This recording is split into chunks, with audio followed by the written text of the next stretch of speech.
Raayyaan ittisa biyyaa Itoophiyaa naannolee tokko tokko sababa waraana Tigraayiif jecha gadhiisee keessaa bahaa jiraachuun yaaddoo nageenyaa hawaasatti uumuun ibsame.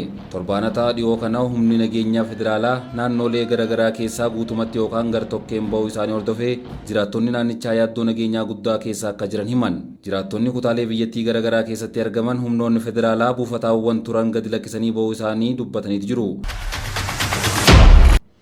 Iraan waliigaltee akka fudhattuuf Tiraamp haleellaa murtaawaa irratti gaggeessuudhaaf yaadaa jiraachuun gabaafame. Gama Iraaniin ammoo Iraan haleellaan yoo irratti gaggeeffame anis harka maradhee hin taa'u jechuudhaan xalayaa UN itti barreessite. US haleellaa yoo irratti raawwatte Iraan maal gochuu dandeessa kan jiru xiinxala bal'aa qabanneeti jirra.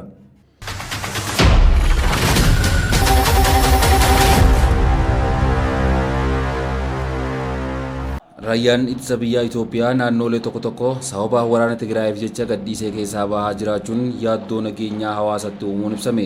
Torbaanota dhiyoo kana humni nageenyaa federaalaa naannolee garaagaraa keessaa guutumatti yookaan gar-tokkeen bahuu isaanii hordofee jiraattonni naannichaa yaaddoo nageenyaa guddaa keessa akka jiran himan. Jiraattonni kutaalee biyyattii garaagaraa keessatti argaman humnoonni federaalaa buufataawwan turan gadi lakkisanii bahuu isaanii dubbataniitu jiru. Kunis waldhabdee naannoo Tigraay keessatti mul'atu walqabatee irra deebiidhaan kaaba biyyattiitti waraanni ka'uu mala sodaachuuf waraanni biyyattii qaamni guddaan gara kaaba Itoophiyaatti bobbaafamaa jiraachuun himame. Naannoo kibba Itoophiyaa godina Gaardullaa aanaa Diraashee fi naannoo Oromiyaa godina Qeellam Wallaggaa aanaa Anfilloo keessatti jiraattonni raayyaan ittisa biyyaa naannolee tokko tokko gadi lakkisee bahuun qaawwa nageenyaa uumuu ibsan. Kunis sababa waldhabdee Tigraayitti ka'aa jiru irraa kan madde ta'uu akeekanii gabaastonni dhaabbata tajaajila oduu Faransaay irraa bahan immoo naannolee daangaa Tigraayitti sochiin humna waraanaatii fi yaaddoo nageenyaa jiraachuu himan. Jiraattonni aanaa Darashee akka jaanitti humnoonni federaalaa torbaan tokko dura naannicha gadi lakkisanii bahuu hordofee gareewwan gurmaa'an jidduutti waldhabdeen irra deebiidhaan ka'eeti jira.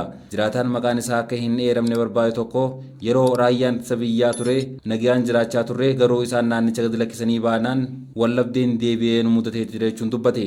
Kanaan dura bara 2017 keessa diigamuu godina Sargeen hordofee gaafiiwwan hanga ammaatti deebii argachuu dhabuudhaan rakkoo nageenya naannichaatiif sababa ijoo ta'uu jiraataan kun ibseeti jira.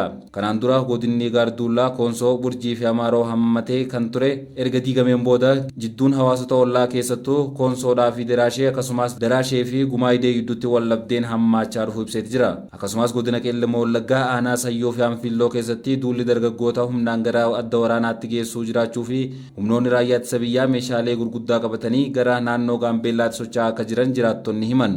Humnoonni nageenya naannichaa gadi dhiisanii bahuu hordofee yaaddoon uumame naannolee tokko tokko keessatti gara waldhabdee hammaataatti jijjiirameeti jira. Roobii dabree jiraattonni naannichaatii fi miseensonni mana maree bakka bu'oota uummataa akka ibsanitti godina Gaamoo aanaalee lama keessatti waldhabdee uumame yoo xiqqaate namoonni 15 ajjeefamanii kanneen biroo hedduun ammoo madaa'aniiti jiru. Waldhabdeen kun sababa gaafii daangaa bulchiinsaatii fi waldhabdee hawaasota jidduu yeroo dheeraadhaaf ture irraa akka ka'e kan ibsan qondaaltonni raayyaan ittisa biyyaa waldhabdee kana ittisuudhaaf naannicharraa dhabamuun isaa qaawwa nageenyaa guddaa uumuudhaaf sababa ta'ee jiraachuu eeran. Gara naannoo Tigraayitti ammoo imalli raayyaan ittisa biyyaa bal'aan taasifamaa akka jiru odeeffannoon ba'aa jiru ni agarsiisa. Gabaasni AFP akka agarsiisutti maddeen dippiloomaasii dhihaa raayyaan ittisa biyyaatii fi humnoonni Tigraay gara daangaa naannichaatti socho'aa jiraachuu fi kunis yaaddoo waraanaa uumuu isaa eeraniiti jiru.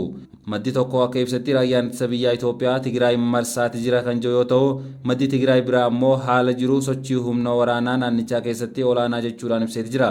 Akkasumallee hawaasni addunyaa qaamota walitti bu'insa kana keessatti hirmaatan irratti dhiibbaa godhuu itti fufuu baannaan garaagarummaan isaanii mariidhaan akka hiikan kan hin jajjabeessine yoo ta'e balaan waraanaa ni dabala jechuudhaan maddi Tigraay dabalee ibseeti jira. Naannolee Amaaraa godina Walloo Kaabaa magaalaa Qobbootti jiraattonni yaaddoo nageenyaa dabalaa dhufuu fi humnoonni federaalaatii fi naannoo gara magaalaatitti galuu isaanii dubbataniitu jiru. Jiraattonni akka jedhanitti raayyaan ittisa biyyaa dhiyoo kana karaa Affaar magaalatti kan gale yoo ta'u humnoonni naannoo Amaaraatis magaalattii keessa heddummaatanii jiraachuu hima. Kanaafis magaalattii keessatti yaaddoon babal'achaa jiraachuu hordofee hawaasni siivilii baankii irraa qarshii baasuudhaa fi wantoota bu'uuraalee jireenyaa ittiin bitatan kuufachaa akka jiranis dubbachaati jiru.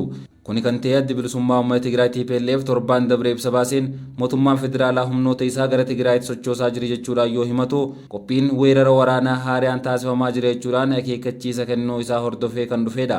Haa ta'u malee mootummaan federaalaa waa'ee raayyaa ittisa biyyaa naannolee gadi dhiisee bahaa jiru kana hanga ammaatti ibsa ragaa irratti hundaa'e hin kennine. Gochaawwan kunniin kan uumamaa jiran yeroo hariiroon Itoophiyaa fi Eertiraa jidduu jiru haalaan xaxamaa dhufetti. Ministeerri dhimma alaa Itoophiyaa Dr. Geediyoon Ximootiyoos gita isaanii kan Eertiraa Usmaan Saalaa Mohammadiif xalayaa barreessaniin Eertiraan mirga abbaa biyyummaa Itoophiyaa sarbuu fi gareewwan finciltootaa waliin tumsuudhaan duula waraanaa gaggeessaa jirti jechuudhaan himatanii jiru. Kanaaf ammoo humnoonni Eertiraa hatattamaan daangaa Itoophiyaa keessaa akka ba'anis gaafatanii turan. Eertiraan garuu guyyoota lamaan booda deebii kenniteen himannaa waraanni Eertiraa naannoo daangaa Itoophiyaa keessa socho'aa jira jedhu soba jechuudhaan kufaa taasistee turte. Gabaasni Addis Standard.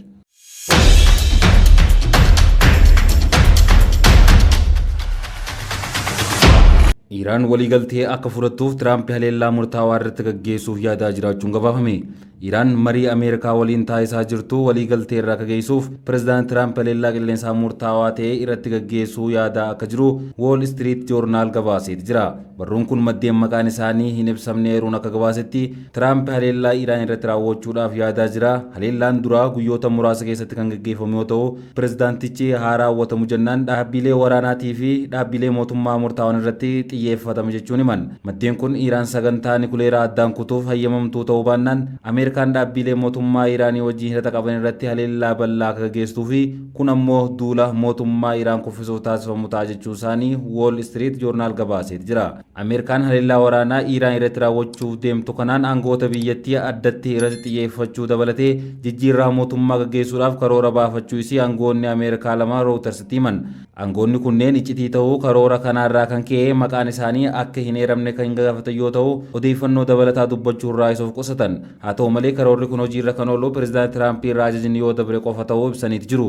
Carraaqqiin dippiloomaasii gaggeeffamaa jiru bu'aa argamsiisuu baannaan Ameerikaan gara tarkaanfii loltummaatti akka naanneeffattu himamaa kan jiru yoo ta'u, dhaabbileen tikaa Iraan akkasumas gurtuuwwan nukuleeraa irratti haleellaawwan xiyyeeffachuudhaan torbaanotaaf itti fufanii akka gaggeeffamaniif loltoonni Ameerikaa qophaa'aa akka jiran gabaafamaa tureeti jira. Torbaanota dabran keessa Tiraamp meeshaalee waraanaa guddaa gara baha giddu galeessaatti akka socho'an godheeti jira. Haa ta'u malee humni isii guddaan dooniiwwan waraanaa gurguddoo fi xayyaarota irratti kan hundaa'edha. Ameerikaan tarkaanfii waraanaa Iraan irratti yoo bante aangoota olaanoo biyyattii irratti akka xiyyeeffatamus himamaati jira. Israa'el waggaa dabree Iraan irratti haleellaa yeroo gaggeessitetti hooggantoota waraanaatii fi siyaasaa irratti miidhaa akka gaggeessite himaa turte. Karoora duula Iraan irratti gaggeeffamu Rootersiif kan ibsan aangoonni kanneen Ameerikaan hooggantoota Iraan irratti xiyyeeffannaa gochuuf kan isee dandeessu odeeffannoo madda amansiisaa akkamii akka qaban hin ibsine. Oduma wal fakkaatuun Yuunaayitid Kingdom Ameerikaan Iraan haleeluudhaaf buufata waraanaa isiitti akka fayyadamtu hayyama dhorkatte. Mootummaan Ingilizii Ameerikaan buufata waraanaa Yuunaayitid Kingdamitti fayyadamuudhaan akka Iraan haleeluu gaafatee kan ture garuu UK'n diduunsii gabaafame. Kanaan dura Ameerikaan odola galaana Hindii keessatti argamutti fayyadamuudhaan baha giddu galeessaa keessatti haleellaa raawwachaa turte. Gaazexaan The Times akka gabaasetti pireezidaantiin Ameerikaa Doonaald Tiraamp waliigaltee dhiyeenya kana Saarkaar Staarmer odola Chaangoos Moorsiyaatti kireessuudhaan Tiraamp yoo mariin nukuleeraa Iraan waliin taasifamu hin milkooyne Ameerikaan Diyaagoo Gaariyaasitti fayyadamuun barbaachisaa ta'uu mala jechuun dubbataniiti jiru. Guyyoota muraasaan dura xiyyaaronni waraanaa murteessoon Ameerikaa gara baha giddu galeessaatti bobbaafamuun mirkanaa'e. Mariin Ameerikaa fi Iraan gidduu bu'aa buusuu dhabuu hordofee itti aanee Ameerikaan tarkaanfii waraanaa fudhachuu dandeessi jedhamee sodaatamaati jira. Waayit Haawus har'a akka beeksisatti Iraan daftee waliigaltee yoo hin raawwanne Teheraan irratti filmaanni tarkaanfii waraanaa fudhatamuu akka danda'u pireezidaanti Tiraamp himeeti jira. Kun guyyoota itti aananitti jijjiiramoonni jiraachuu akka malanis akeeke.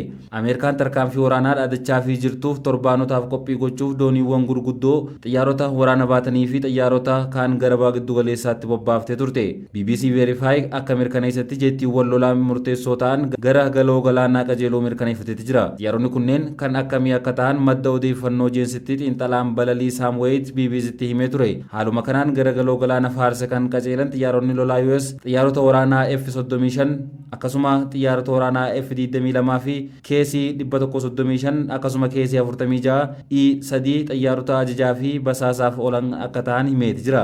Kun osoo akkanaan jiru ministeera dhimma alaa Raashiyaa Saargee Laavrov Ameerikaan Iraan irratti haleellaa raawwannaan wanti itti aanee dhufu hamaa waan ta'uuf tarkaanfii waraanaa fudhachuu dhiistee karaa mariitiin Iraan sagantaa nikuleeraa isii kana kaayyoo nagayaatiif akka itti fayyadamtu irratti mari'achuudhaaf yaaluu qaban jechuun akeekkachiisan. Ameerikaan guyyoota itti aanan kana keessatti tarkaanfii waraanaa fudhatti jedhamee yaaddoo yeroo dabalaa jiru kanatti Poolaandii ammoo lammiileen isii Iraan keessa jiran hatattamaan gadhiisanii akka ba'aniif karaa ministeera dhimma alaa isiitiin ajajjeeti jirti. Ministeerri dhimma alaa kun kan ja'an marii Iraanii fi Ameerikaan Siwiizerlaanditti taasisaniin booda gaafii fi deebii TV Arabiyaa waliin taasisanidha. Haleellaan Iraan irratti raawwatamu bu'aa gaarii hin argamsiisu. Kanaan dura dhaabbilee nikuleeraa Iraan to'annoo ajansii atoomikii addunyaa jala jirtu irratti haleellaan raawwatamee jira. Akka hubannutti balaan nikuleeraanii uumama sodaa jedhu qabna jechuudhaan ministeerri dhimma alaa Raashiyaa Laavrov himee jira. Biyyoonni naannicha keessa jiran galoo galaana Faarsii biyyoonni Arabaa deebii isaan kennuu yaadan ilaalchisuudhaan itti dhiheenyaan hordofaa jirra.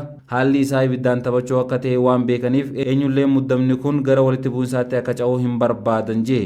Muddamni kun kan hammaatu taanaan hariiroon Iiraan, Saawudii Arabiyaa fi biyyoota ollaa biroo waliin qabaataa dhufte dabalatee bu'aawwan gaarii waggoota dabran keessa argaman ni balleessa yaaddoo jedhu qabanis ministeerri Raashiyaa kun hime. Kun osoo kanaan jiru Poolaandi lammiilee isii Iiraan keessaa akka ba'an hatattamaan ajajuun isii ammoo yaaddoo jiru daran cimseeti jira.